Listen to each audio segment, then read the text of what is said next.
In the glittering world of publishing, Clara Whitman's company was a symbol of excellence and success. But when her daughter, Louisa, submits a manuscript under a pseudonym, hoping to be judged fairly, the rejection it receives exposes a deeper issue: racism and prejudice within Clara's own team. What follows is a battle for justice as Clara confronts the biases that threaten to silence voices like her late husband's and her daughter's. In a powerful stand against injustice, Clara risks everything to transform her company into a beacon of hope for those the world refuses to hear. Clara sat at her desk, gazing out of the large window of her office.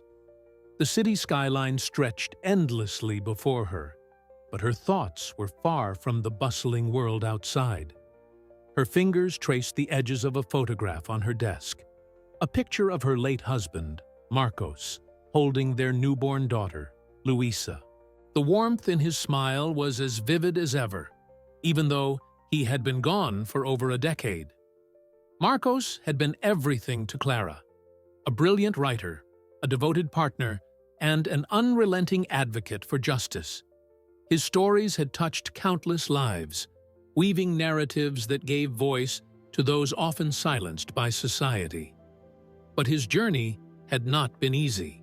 As a black man in the literary world, he had faced rejection after rejection before finally breaking through with his first novel, a raw and poignant exploration of racial inequality.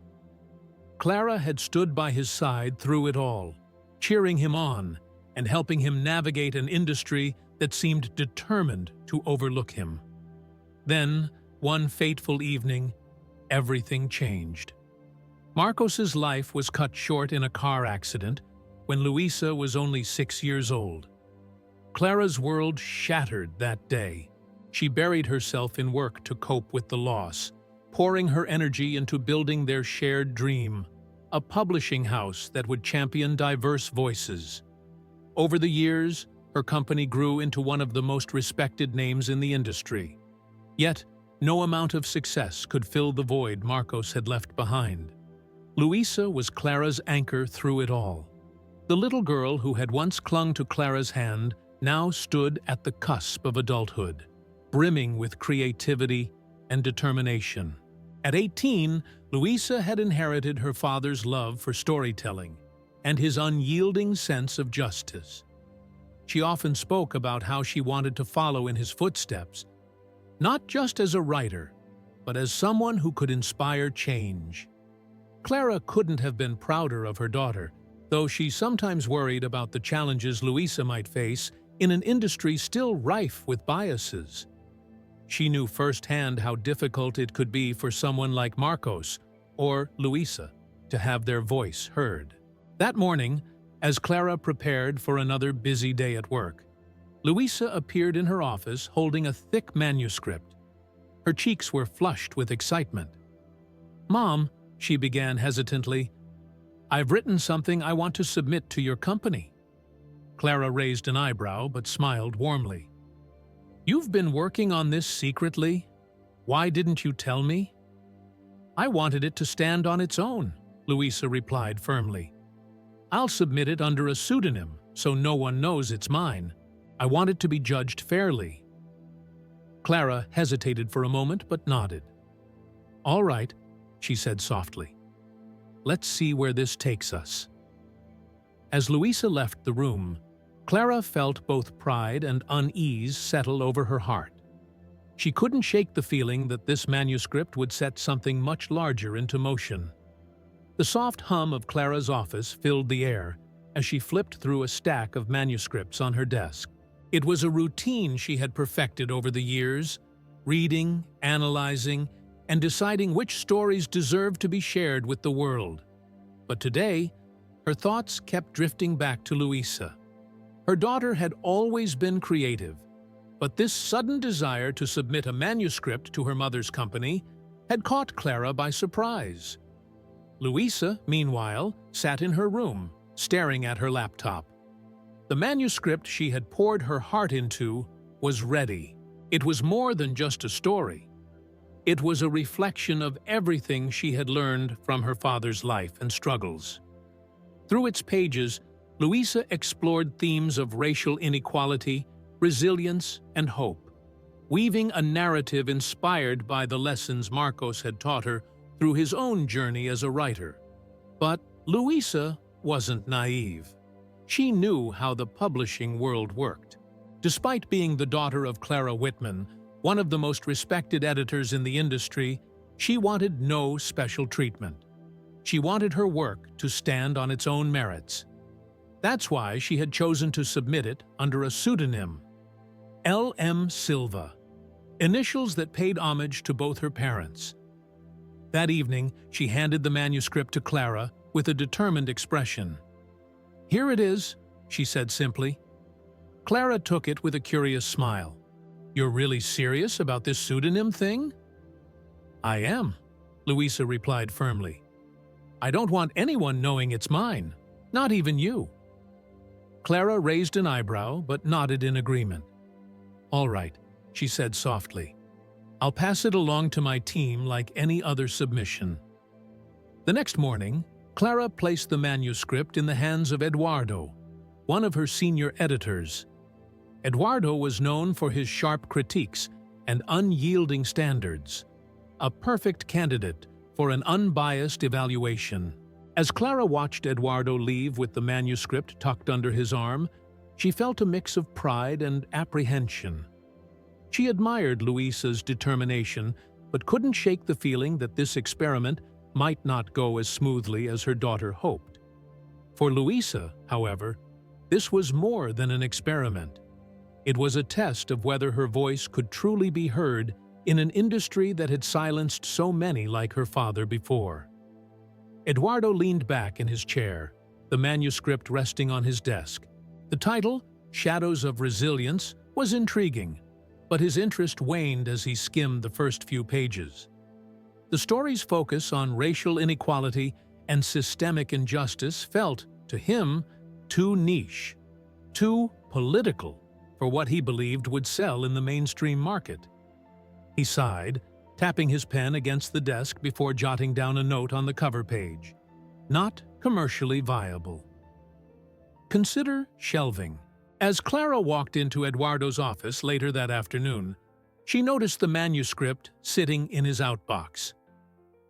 "Already finished reviewing it?" she asked casually.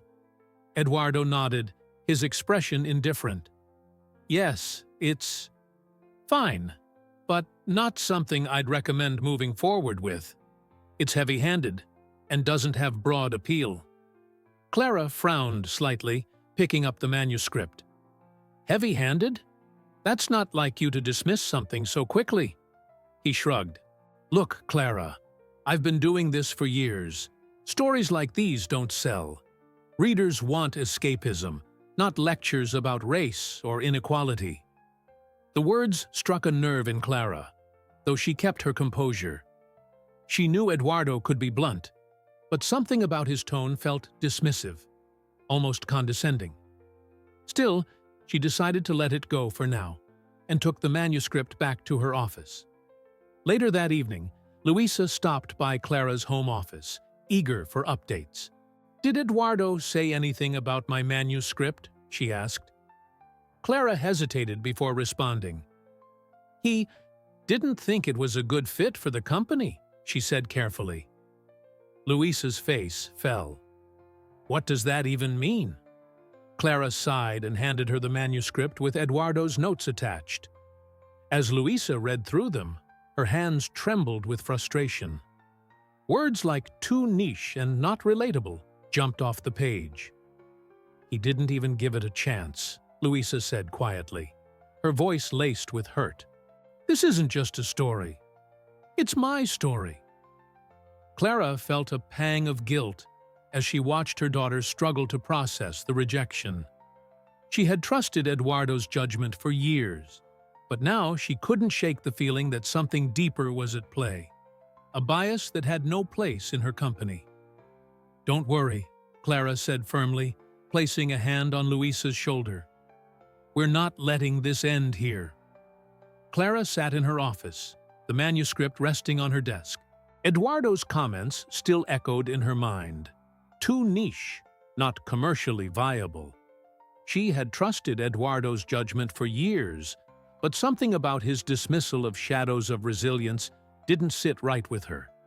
It wasn't just his critique. It was the tone, the casual dismissal of a story that clearly carried weight. Clara couldn't shake the feeling that Eduardo hadn't given it the consideration it deserved. That evening, as Clara prepared to leave the office, Luisa appeared at the door. Her face was a mixture of hope and apprehension. "Did Eduardo say anything about my manuscript?" she asked. Clara hesitated, unsure how to soften the blow. "He didn't think it was a good fit," she said carefully, watching her daughter's expression shift from eager anticipation to quiet disappointment. Luisa stepped into the room and picked up the manuscript from Clara's desk. Her eyes scanned Eduardo's notes, and as she read phrases like "not relatable" and "too political," her hands began to tremble. "He didn't even try to understand it," she said, her voice tight with frustration. "This isn't just a story. It's everything Dad taught me. It's about us." Clara felt a pang of guilt as she watched her daughter struggle to process the rejection. She had always encouraged Luisa to be strong, to stand up for what she believed in, but seeing her like this made Clara realize how deeply personal this was for her daughter. "I'm sorry," Clara said softly. "I should have read it myself before handing it over to Eduardo." "It's not just about him rejecting it," Luisa replied, her voice rising with emotion. "It's the way he dismissed it, like stories like mine don't matter." Clara reached out and placed a hand on Luisa's shoulder. "You're right," she said firmly, "and I won't let this slide." The next morning, Clara arrived at the office early, determined to read the manuscript herself.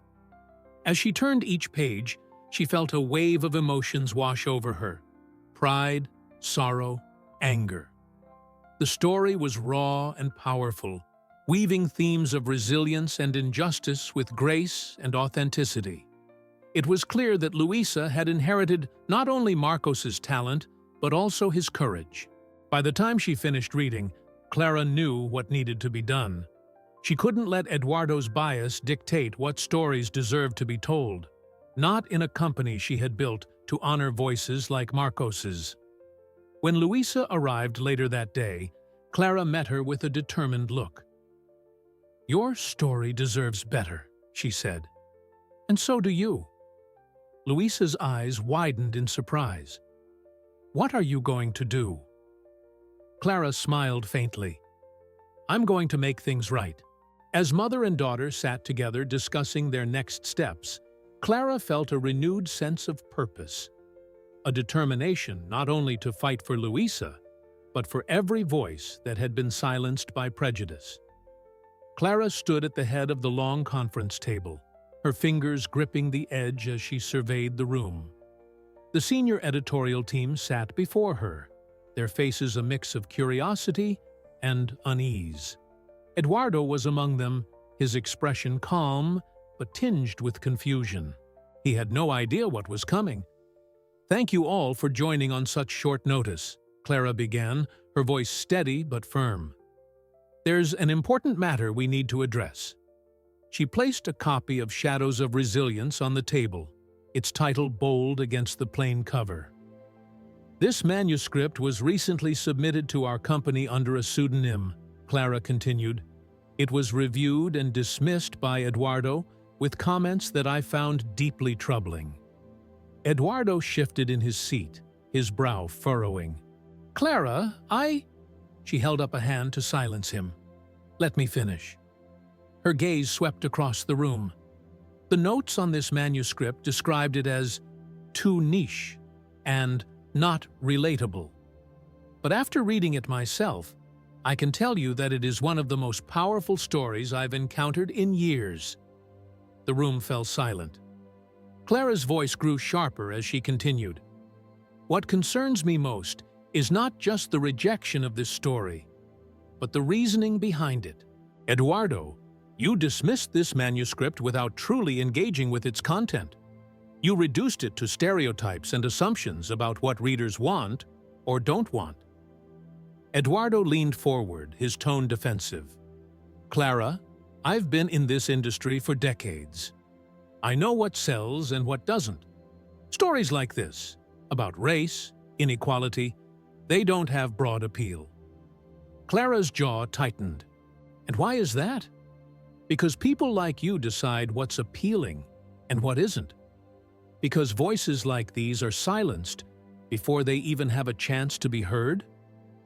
Eduardo opened his mouth to respond, but Clara didn't give him the opportunity. She picked up the manuscript and held it up for everyone to see. This story was written by someone who knows firsthand what it means to be marginalized. Someone who poured their heart into these pages. Her voice softened, but carried even more weight as she added, "This story was written by my daughter."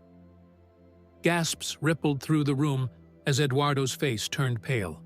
He stammered, I didn't know." "You didn't know," Clara repeated coldly, "because you didn't care to know.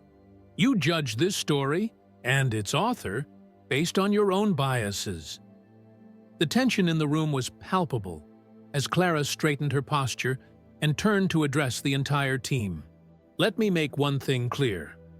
This company was built to amplify diverse voices, not suppress them. If we fail to do that, we fail not only as a business, but as human beings." She turned back to Eduardo, her tone resolute. "Your actions go against everything this company stands for. Effective immediately, you are no longer part of this team." Eduardo's eyes widened in shock. He began to protest, but Clara cut him off with a single word. "Leave." As Eduardo gathered his things and left the room in silence, Clara felt a mixture of relief and determination settle over her. She looked around at her team, their faces reflecting a range of emotions: shock, guilt, even admiration. "This is not just about one manuscript," Clara said firmly. "It's about who we are and what we stand for. From today forward, we will do better." The meeting ended with a heavy silence, but Clara knew that change had begun. As she returned to her office later that day, she found Luisa waiting for her. "How did it go?" Luisa asked cautiously. Clara smiled faintly and placed a hand on her daughter's shoulder. "We're making things right," she said softly. For the first time in years, Clara felt a renewed sense of purpose. A determination not just to honor Marcos's legacy, but to create a future where stories like his could thrive. The office buzzed with a quiet tension the morning after Eduardo's dismissal. Clara's decisive actions had sent shockwaves through the company, leaving her team both shaken and reflective. For Clara, however, there was no time to dwell on the past. She had made a promise to Luisa, to herself, and to the legacy of Marcos that her publishing house would be a beacon for unheard voices. Sitting at her desk, Clara began drafting a new set of policies for her company. She titled the document Guidelines for Inclusive Publishing. It outlined mandatory training on unconscious bias for all employees, a commitment to diversifying their catalog, and the creation of a special imprint dedicated to underrepresented authors. Clara wanted this imprint to be more than just a symbolic gesture. It would be a platform where stories like Luisa's could thrive. Later that day, Clara called Luisa into her office. "I've been thinking about how we move forward," she began. "Your manuscript deserves more than just an apology. It deserves to lead a movement." Luisa tilted her head, curiosity sparking in her eyes. "What do you mean?" "I'm creating a new imprint," Clara explained. "It will focus entirely on stories from marginalized voices, authors who've been overlooked or dismissed by traditional publishers. And I want your book to be the first title we release." Louisa's breath caught in her throat. "You really mean that?" Clara smiled warmly. "I do. Your story is powerful, and it's exactly the kind of work this industry needs more of." Over the next few weeks, Clara and Louisa worked side by side to prepare Shadows of Resilience for publication. The process was both exhilarating and emotional for Louisa, who finally felt seen, not just as an author, but as someone continuing her father's legacy. Clara also took steps to ensure that the rest of her team understood the importance of this transformation.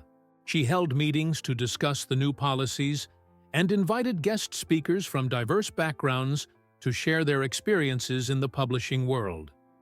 Slowly but surely, she began to see a shift in attitudes within her company. By the time Shadows of Resilience was ready for launch, Clara felt a renewed sense of purpose. Her publishing house was no longer just a business, it was becoming a force for change. The office buzzed with a quiet tension the morning after Eduardo's dismissal. Clara's decisive actions had sent shockwaves through the company, leaving her team both shaken and reflective. For Clara, however, there was no time to dwell on the past. She had made a promise to Louisa, to herself, and to the legacy of Marcos that her publishing house would be a beacon for unheard voices. Sitting at her desk, Clara began drafting a new set of policies for her company. She titled the document Guidelines for Inclusive Publishing. It outlined mandatory training on unconscious bias for all employees, a commitment to diversifying their catalog, and the creation of a special imprint dedicated to underrepresented authors. Clara wanted this imprint to be more than just a symbolic gesture. It would be a platform where stories like Louisa's could thrive. Later that day, Clara called Louisa into her office. "I've been thinking about how we move forward," she began. "Your manuscript deserves more than just an apology. It deserves to lead a movement." Louisa tilted her head, curiosity sparking in her eyes. "What do you mean?" "I'm creating a new imprint," Clara explained. "It will focus entirely on stories from marginalized voices, authors who've been overlooked or dismissed by traditional publishers. And I want your book to be the first title we release." Louisa's breath caught in her throat. "You really mean that?" Clara smiled warmly. "I do. Your story is powerful, and it's exactly the kind of work this industry needs more of." Over the next few weeks, Clara and Louisa worked side by side to prepare Shadows of Resilience for publication. The process was both exhilarating and emotional for Louisa, who finally felt seen, not just as an author, but as someone continuing her father's legacy. Clara also took steps to ensure that the rest of her team understood the importance of this transformation. She held meetings to discuss the new policies and invited guest speakers from diverse backgrounds to share their experiences in the publishing world. Slowly but surely, she began to see a shift in attitudes within her company. By the time Shadows of Resilience was ready for launch, Clara felt a renewed sense of purpose. Her publishing house was no longer just a business. It was becoming a force for change. The day had finally arrived. Shadows of Resilience was set to launch, and Clara's publishing house buzzed with excitement. The event was being held in a cozy yet elegant bookstore downtown, where shelves lined with stories seemed to whisper their support for this new chapter in the company's journey. A banner hung above the stage, proudly displaying the name of the new imprint, Voices Unbound. Louisa stood at the edge of the room, her heart pounding as she watched guests trickle in. Authors, journalists, and readers filled the space, eager to celebrate this bold new direction. She clutched a copy of her book, its glossy cover reflecting the soft glow of the overhead lights. It felt surreal. Her story, her voice, was finally out in the world.